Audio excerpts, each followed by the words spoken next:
Hi guys! Kumusta po kayong lahat? So yan guys, maraming salamat po pala sa walang sawang pagsubaybay sa ating pong daily love reading. And kung ikaw ay bago pa lang sa ating channel, mag-subscribe na po kayo. Then i-click mo na rin yung ating notification bell para lagi kang updated sa ating mga bagong upload.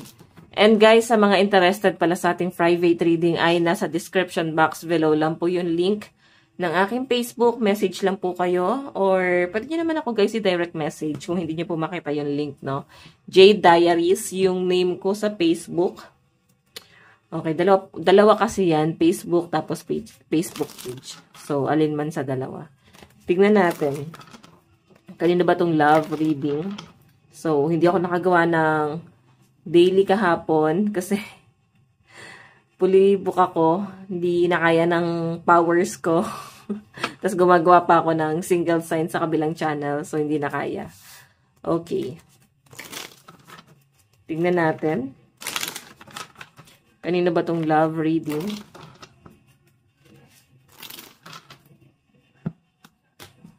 Okay.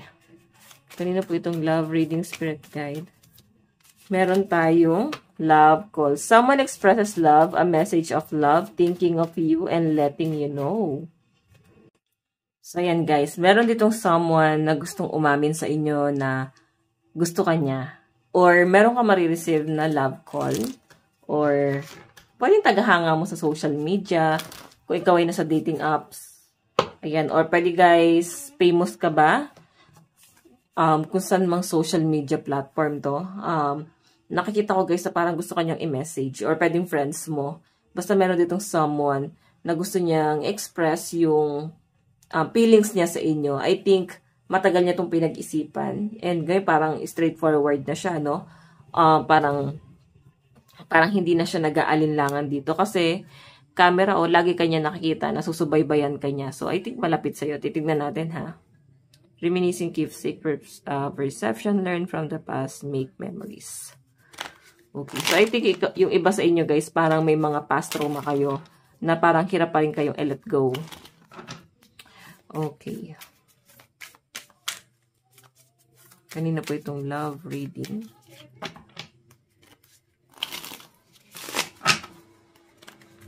Kanina po itong love reading spirit guide.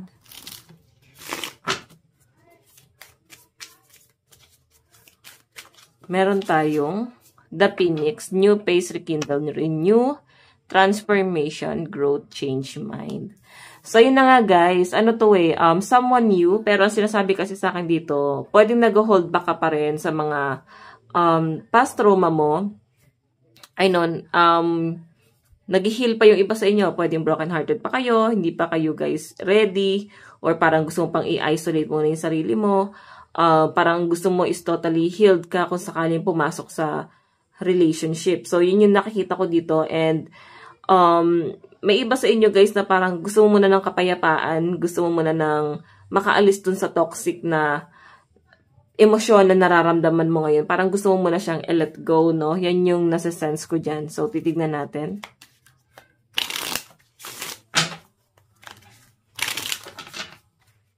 Okay, tignan natin. Meron tayong hammer, sabotage, rebuilding, interrogation, repetitive, persistent, working on it. So, yung nakikita ko dito guys is parang ikaw to parang self-harm ka, no? Parang hindi ka pa totally ready. May paghahabol pa rin sa past person. Or pwedeng gusto niya na mag-move on. Totally gusto niya na parang 100% ready na kayo. Ang problema lang dito guys, baka naman kasi may connection pa rin, may nababalitaan ka pa rin, nasasaktan ka pa rin sa mga nalalaman mo, sa mga nababalitaan mo, sa mga nadidiscover mo, nasasaktan ka pa rin, no? Yun yung nasa-sense ko dyan. Okay, tignan natin.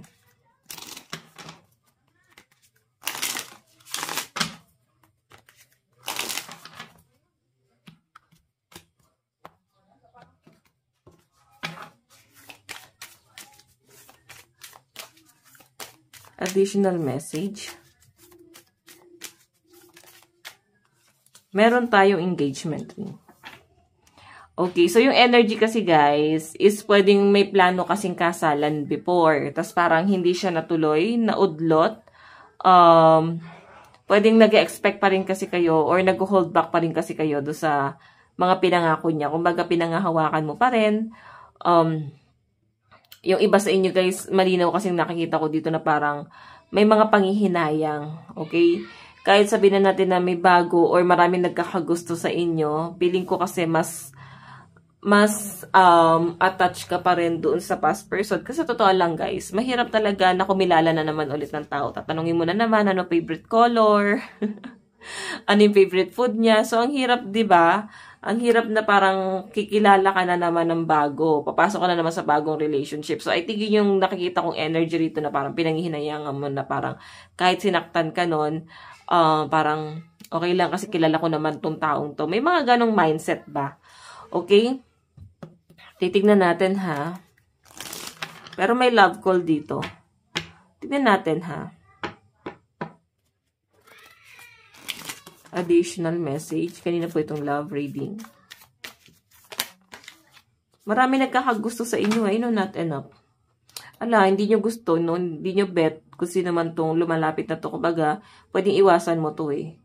Okay, itong someone nyo na to. Pwedeng ayaw mong bigyan ng hope itong taong to. Ayaw mo masyadong paasahin. Okay? Kasi ikaw, alam mo sa sarili mo kung pakiramdam na parang maloko or iwan, saktan, paasahin. Yan yung nakikita ko dyan. So, ngayon guys, ito yung nafe-feel mo, no? Mas nagpo-focus dun sa emosyon. And I think parang kailangan mo siyang i-let go. Yung emosyon na nararamdaman mo ngayon. Okay. Check pa natin. Kanina po itong love reading. Ito yung gamitin natin.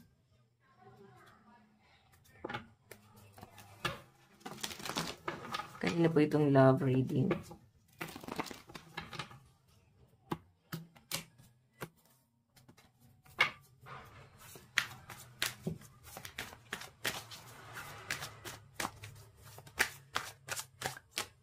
Okay.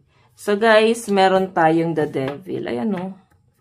I think kung bakit hindi rin kasi kayo nag-work. Ayan, trigger warning guys ha. Mas nakikita ko kasi na baka naging toxic ka dun sa relasyon. Okay, like naging mundo mo siya. Sa takot mong mawala yung mundo mo, may mga ganitong senaryo. Okay? Kumbaga may mga pag-control. Same lang naman din kayo. Parang na-feel mo rin naman kasi na parang kinontrol ka nitong taong to. And ganun din yung ginawa mo kasi nag-mirror kayo sa isa't isa. Okay? So, marami nagkakagusto sa inyo guys. Ayan, malakas ang energy ng mga single dito. Hindi mo lang ito nararamdaman kasi mas nakikita ko mas lugmok yung ibang nanonood sa atin dito or etong nababasa ko ngayon. Lugmok, parang gusto mo nang mapag-isa, walang gana, hindi makakain, or walang ganang gumising sa umaga. Puro pasakit ang nararamdaman, hinanakit, ayan. Tignan natin, meron tayong the tower, ayun. Diba, hindi pa rin matanggap itong hiwalayan na nangyari na to. Kasi, kung bakit siya guys nagkaroon ng hiwalayan, dahil naging toxic talaga siya. Okay? Nasa inyo naman guys kung aaminin nyo or kikling nyo ba sarili nyo na talagang naging toxic kayo dun sa relasyon or naging toxic din yung person mo sa relasyon. Kasi, kayong dalawa to eh. I think, nag-mirror kayo, same lang kayo. Ayan, may ending. Tignan natin yung energy niyan. Okay. Meron siyang inaantay. So, pwede may nanggulo na past person. Okay? May naghabol doon sa person mo. Yan yung malinaw na nakikita ko dyan. May someone na parang hindi niya kayang palayain yung person mo. Hindi niya kayang i-let go yung person mo. Yun yung nasa sense ko dyan. And, guys, yun yung naging reason kung bakit hindi na nag-work yung relasyon nyo na parang akala mo is wala lang naman sa kanya. Pero guys, parang nandun yung willingness niya na bumalik to sa past person niya or yung pa rin yung ina-ideal niya. Okay? So, titingnan pa natin. Okay. Kanina po itong love reading.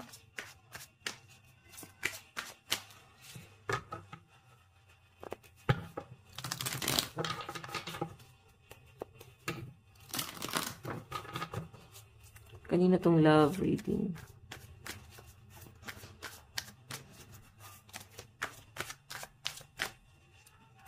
So, guys, meron tayong The Empress. Okay, so si The Empress, guys, ikaw yan. Okay? Maging blessed ka daw na pinalaya ka nitong taong to kasi mas maraming blessing ang darating sa'yo. Piling ko malas etong taong to sa buhay mo. Mararamdaman mo naman yan eh. Nung wala pa siya sa buhay mo, mukhang ang ganda-ganda ng daloy ng pera mo, maayos yung pamumuhay mo. Pero nung pumasok siya sa buhay mo, guys, makikita mo naman parang ang daming kamalasan, ba't parang nagsisuffer ka, ba't ang daming problema. So, yun yung dahilan. Okay? Na parang lahat ng side hustle mo nawala or parang naging mailap sa inyong pera. So, piling ko may kamalasan na meron dito sa taong to. Okay? Na, eto guys, simula nung nawala sa buhay mo tong taong to, may nakikita akong blessing dito pero hindi mo to gano'n na-appreciate. Meron ako nakitang opportunity na paparating pero hindi mo yan na-appreciate kasi nga, nakapokus ka pa dun sa hiwalayan, no? Nakapokus ka pa dun sa mga bagay na nawala na sa inyo. Pero guys, parang kailangan mo na siyang tanggapin, ganun talaga ang buhay, no? Sabi nga dyan, maging thankful ka na raw na nawala sa buhay mo kasi mukhang siya yung malas. Okay, tingnan natin additional message. Kanina po itong love reading. Meron tayong The Hermit. Okay, so guys, ito si The Hermit, parang nag-ano ka pa, no? Nagso-soul searching ka pa sa malayo. And parang hinahanap mo pa rin yung sarili mo, may mga judgment pa rin, medyo detached or nagsiset ka ng boundaries sa connection mo sa family mo, sa mga friends mo, pwedeng lahat sila iniwasan mo. And mas nag-focus ka dun sa kung ano yung mas mahalaga, no? At parang nakita ko sa dito, ang mahalaga sa inyo is yung person mo that time. Siya yung naging mundo mo dyan eh. Okay? So guys, siguro, ito na yung time na parang let go mo na at mag-focus ka naman sa sarili mo. Okay? Ito oh. Mag-self-love ka muna. Baka hindi na kasi to guys, baka hindi na siya para talaga sa inyo. Titignan natin ha, additional message. Pwede ko lang to.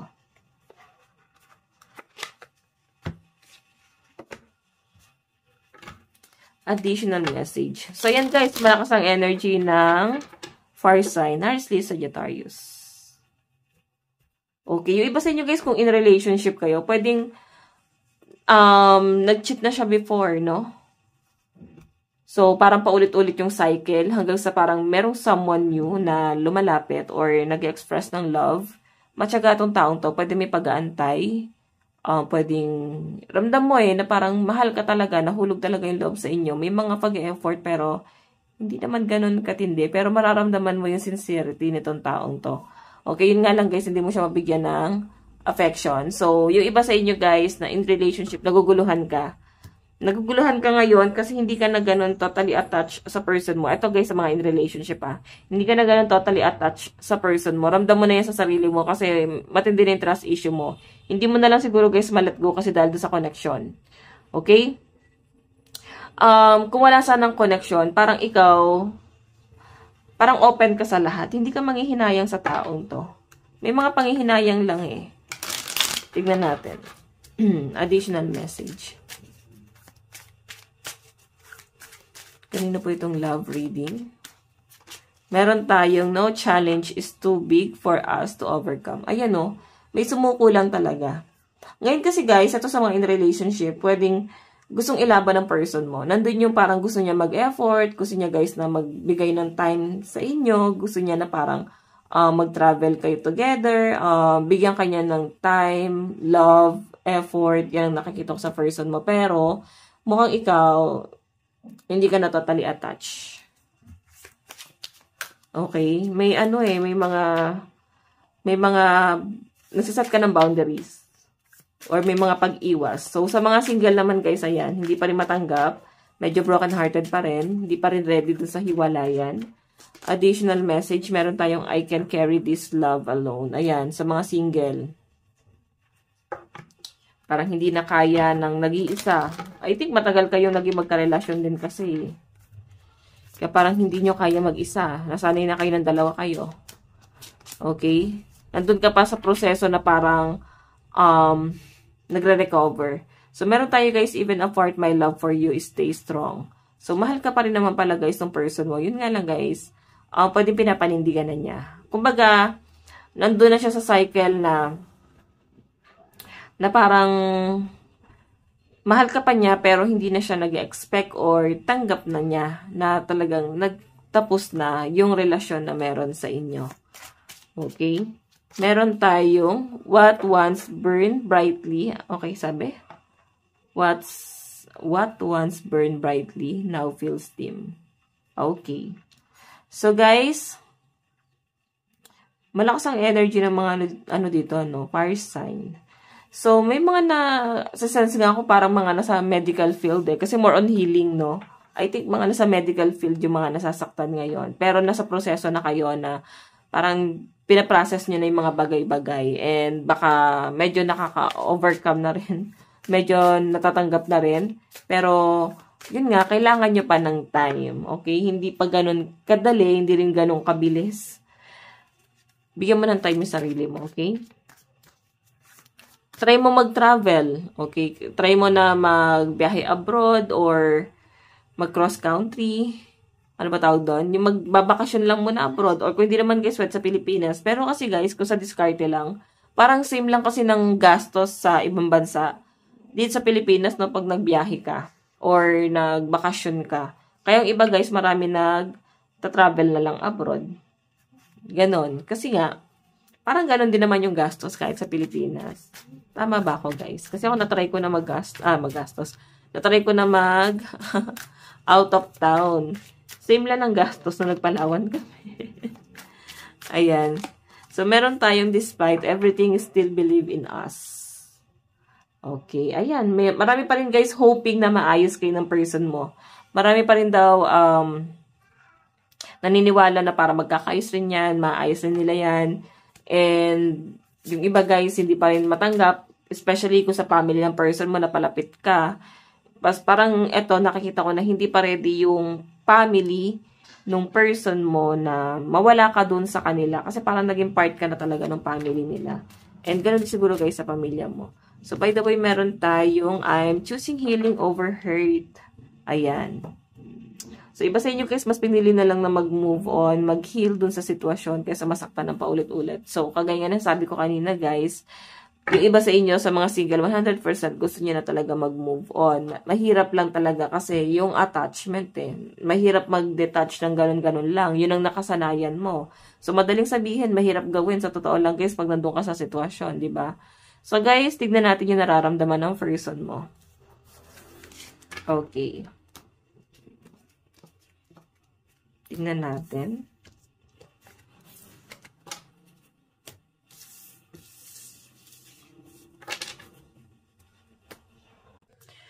Okay. Ano yung nararamdaman ng person mo sa sitwasyon nyo ngayon? Kasi parang yung iba dito, parang di nyo na rin maintindihan hindi ko maintindihan hindi nyo na rin maintindihan. Okay, yung nasasagap ko kasing energy, pwede naguguluhan kayo dun sa buhay pag-ibig mo, no? Kasi isipin mo, dalawang tao yung lumalabas. Nandun ka sa parang may mga nare-realize ka na, ay, may nagmamahal naman pala sa akin. Bakit nagpapaka-martyr pa? Okay? So, yung iba naman dito guys, pwedeng okay naman yung love life nila. Pero, naisip nyo kasi yung mga masakit na ginawa niya. Okay? Like, kung may mga cheating issue, diba? Siguro pinatawad nyo, bigyan nyo ng second chance, pero habang tumatagal na re-realize mo, hindi ka na talaga naging masaya. Wala nang spark. Wala na yung love. Hindi na siya, guys, ganon na kalalim. Wala na. I think, may iba kang nagugustuhan, or may iba kang in-entertain mo rin siguro yung someone new. Nahuhulog ka rin, pero I think, nililimitahan mo sa sarili mo. Okay? Ayaw mo magkasala So, by the way, tignan natin yung emosyon ng person mo sa inyo. Meron tayong King of Cups. Malalim yung emosyon niya sa inyo. Nandun yung willing siyang bumawi. Willing siyang patunayan yung sarili niya. Kasi tignan mo yung water. Emotion to Alam niya nasaktan ka niya noon. Alam niya kung gaano kalaki yung naging kasalanan niya. And kung parang kahit anong gawin niya, guys, hindi niya na may tatama. Ang kaya na lang niyang gawin dito, guys, ayusin. So, kung makita niyo, malaki yung daladala niyang cup. no? Ito yung cup of love niya, na gusto niya talagang i-offer sa inyo. Yun lang guys, every time na matatempt siyang gawin yon, nararamdaman niya na parang lagi mo siya nare-reject or may mga banat ka sa kanya na parang nawawalan tuloy siya ng gana. Okay, tingnan natin. Meron tayong 3 of Pentacles. Okay, so ito guys, 3 of Pentacles. Yung malinaw na nakikita ko dyan is parang buwabawi siya dun sa pamilya mo or sa mga anak nyo or kung kanino man to guys, no? Kasi parang ang nililigawan niya, hindi naman kayo. Ngayon, buwabawi siya guys sa mga taong malapit sa inyo. Doon niya pinapakita yung effort niya kasi pag natatempt siyang gawin sa inyo, nandun na parang iwas ka. So, ang ginagawa na lang niya guys is possible na sa ibang tao nga. Tignan natin, meron tayong meron tayong 7 of Swords. Nararamdaman niya sa inyo guys. Ang tingin mo daw lagi sa kanya, walang gagawing maganda, no? Puro mali. So guys, ito ha, kung single ka ngayon, nakikita ko dito babalik to eh. Gusto niya bumawi sa inyo, gusto niya patunayan lahat. And again, kagaya nga ng sabi ko, hindi ikaw yung liligawan niya, kundi yung malapit sa inyo, lalapitan niya yung pamilya niyo. Medyo makapal nga yung mukha. Pero guys, ang lakas ng loob niya ha. Isipin mo na lang yung judgment ng pamilya mo. Pero hindi nila guys magawang pagsabihan ng hindi maganda tong taong to. Okay, kumbaga hinahayaan na lang nila. So, by the way guys, yung nakikita ko rin dito parang bigla-bigla na lang kayong nakakaramdam ng hiya. Siguro sa ginagawa niya, no? Nandun sa point na urong-sulong yung nararamdaman ko sa inyo. Nandun sa point na parang gusto mo siya na parang gusto mo siyang bumalik. Pero pag bumalik, parang ayaw niya na. Ganon. So, ano ba to, guys? Feeling ko dala lang to ng emotion. Klaruhin mo, ha? Ano ba talaga yung gusto mo? Tignan natin. Eh, no, may cheating talaga. Okay, I think dalawa kayo nasaktan dito. Na-attach talaga to sa past person and ginagawa na naman niya ulit. May cheating na naman guys. Walang pagbabago, paulit-ulit na cycle. Pero ngayon kasi, nakikita ko na gusto niya talaga mag-effort. Alam niya sarili niya na paulit-ulit kanyang sinaktan, paulit-ulit niyang pinaramdam sa inyo na hindi kanya minahal, paulit-ulit niyang pinaramdam sa inyo na hindi kanya kailangan, and ito na nga. Okay, may mga pagsisisi na dyan. Tignan natin.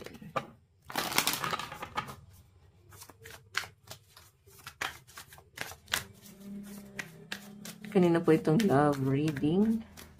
Meron tayong 2 of Wands. So guys, itong 2 of Wands na to, parang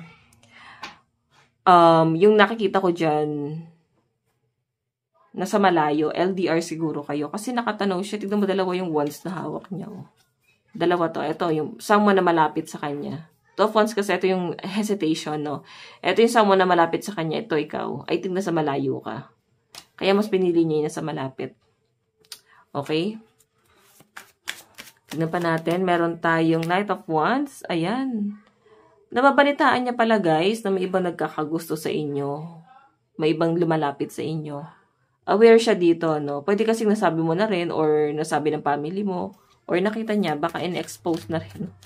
Open book naman kayo pagdating sa relationship nyo. Pero ito kasi aware siya na may iba nagkakagusto. Kaya parang gusto kanyang ipaglaban. Medyo selfish nga, no? Hindi pong sinasaktan kanya pero ayaw niya mapunta ka sa iba. Okay, tingnan pa natin. Meron tayong hindi siya kontento. Guys, mahawa ka ng kamalasa sa taong to. Hindi siya kontento sa buhay niya eh. Okay. Ito kasi conflict. Hindi siya kontento sa buhay pag-ibig niya. Kaya parang, kung sira-sira yung buhay niya guys, pwedeng dinadamay ka niya sa buhay niyang sira-sira din. Okay, kaya again, sinasabi ko sa inyo na klaruhin mo.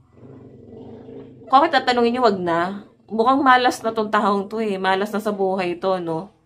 And kung paano pa siya guys mag-isip, parang ang malas. Nakakamalas ng energy. Message niya sa inyo. Meron tayong have my kids. I want to have a family with you. I know you'd be an amazing parent and I dream of the day I can experience raising a family together. So, ayan, namimiss niya siguro guys yung pamilya nyo. Kung may mga anak kayo, namimiss niya na parang ikaw nandoon na parang minahal niyo yung anak nyo, minahal mo yung pamilya mo, wala ka namang ibang ginawa, kundi mahalin lang sila.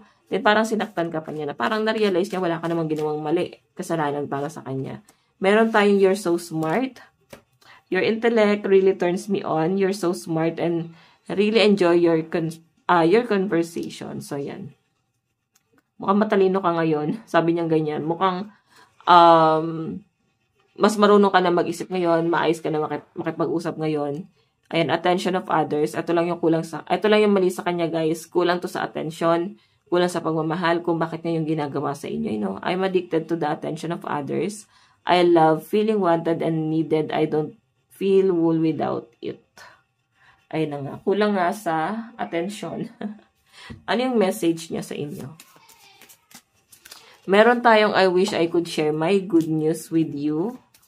What else? Meron tayong we both know I'm not the one for you. And I want to be more than friends.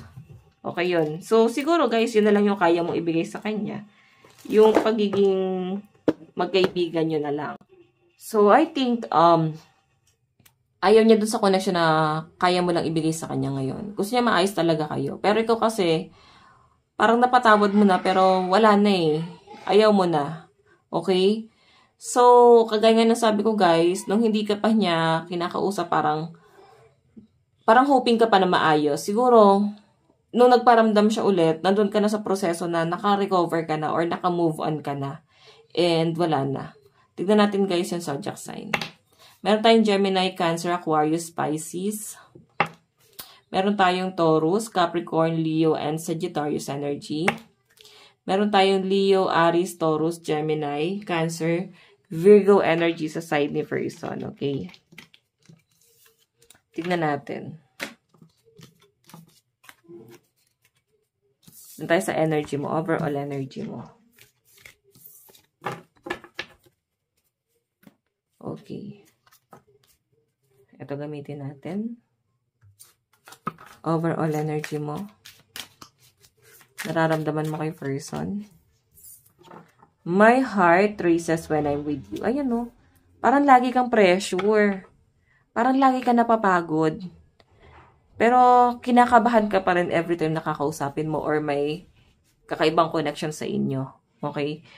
Kinakabahan ka pa rin every time na itong taong to parang nagre-reach out sa inyo or kinakausap ka niya. Okay? Hindi mo maintindihan, love ba to or what?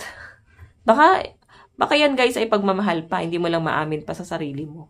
I think mahal mo pa, pero parang ayaw mo na. Okay, tingnan natin sa zodiac sign. Meron tayong Virgo, Aries, Leo, Taurus, Gemini, and Cancer. Meron tayong Capricorn, Taurus, Pisces, and Gemini. Meron tayong Pisces, Gemini, Aquarius, Cancer, Taurus, and Aries energy. So, by the way, tingnan naman natin in the near future, saan na kayo patungo? In the near future, saan na po patungo itong relationship na to? Pasensya na kayo sa ingay sa ating background. Okay, saan na to papunta? Meron tayong lightning. Ayan. Sudden change. Diba? Babaliktad yung sitwasyon nyo, guys. Yan yung nakikita ko dyan. Kumbaga, nandun sa point na may transformation na nangyari sa inyo eh. So, marami kang na-realize. And kung ikaw hindi mo na siya mahal, siya naman itong habol-habol. Nung panahong mahal mo siya, siya naman itong layo ng layo. So ngayon, kung hindi mo na siya mahal, siya naman itong maghahabol sa inyo ngayon. So meron tayong soulmate. Ayan, mahirap talagang putulin ang connection ng soulmate, guys. Pero sabi ko nga sa inyo, guys, meron kang ibang option kasi marami naman nagkakagusto sa inyo. Diba? And piling ko puro kamalasan ang dadanasin mo sa taong to. May kakaibang malas talaga. Meron tayong photograph, looking at your photos, missing your nostalgia, make new memories. Ayan, gusto niya daw guys, bumuo ulit ng bagong memories together with you. But, choice mo yan guys, no? Nasa inyo guys kung ano yung gagawin mo. Like, bibigyan mo pa ba ng second chance or hindi na? Choice mo yan. So, by the way guys, ito lang po ang inyong daily love reading. Again, bukas po ulit. God bless and love you all. Bye-bye po.